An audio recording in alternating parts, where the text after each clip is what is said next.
ক'ৰ পৰাই দিদা অলপ ফুৰি আহিলোঁ মজা বালিপাৰাৰ ফালৰ পৰা আহিলোঁ দীপদাৰ খবৰ আছোঁ ভালে আছোঁ তোৰ খবৰ ক ময়ো আছোঁ দীপদা আৰু বালিপাৰাটো ইফালে ভিতৰৰ ফালে আহিছা দেখোন ভিতৰৰ ফালে আহিলোঁ দীপদা এতিয়া এনেকুৱা জেগাত লগ পালোঁ ক'ৰবাত কিবা খাব মন গৈছিল খাব মন যাব কি খাম এতিয়া ইয়াতে ক'ত কি পাবি এই জংঘলত ওচৰৰ দোকানত ইয়াতে কি পাম ইয়াতে এতিয়া কি পাম ইয়াতে চাচোন একোৱে নাপাম এতিয়া ইয়াতে কোনো দোকান একোৱে নাই একো নাই ইয়াতে তো কি ব্যৱস্থা কৰিবি এটা ব্যৱস্থা আছে মোৰ তাত তে কৰ দীপদা টেনশ্যন কিয় লৈছা কৰি দেখ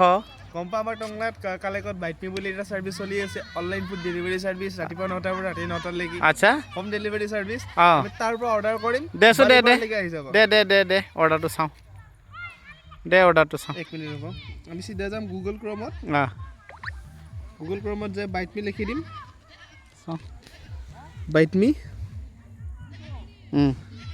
লেখাৰ লগে লগে এটা ৱাও বাইটমি অফাৰ চলিছে অফাৰো আহিছে দেখোন 2 লিটাৰ মাউণ্টেন ডিউত চৰি 1000 টকাৰ যদি অৰ্ডাৰ কৰে 2 লিটাৰ মাউণ্টেন ডিউ ফ্ৰী আচ্ছা চাওঁ হয়তো ৱাও ইমান অফাৰ তো অফাৰে আছে এতিয়া কি খাব কওক ইমান তো ক চিকেনে আৰু আমাৰ অসমীয়া আৰু কি খাম আৰু chicken biryani the biryani and pork খাব আপুনি pork chicken biryani chicken pork pakora ঠিক আছে কিন্তু বস্তুটো সঁচাই সুবিধাজনক হৈছে এইটো বস্তুটো তো হঠাৎ য'তে ত'তে দিব পাৰি ন তো ঠিক আছে অহাৰ পিছত আৰু এটা ভিডিঅ' বনাম আৰু এইটো কিন্তু গম পাই ভাল লাগিল দেই আৰু আপোনালোকে অৰ্ডাৰ দিব পাৰিব কিহত bitmefoods.in অ'কে বাই বাই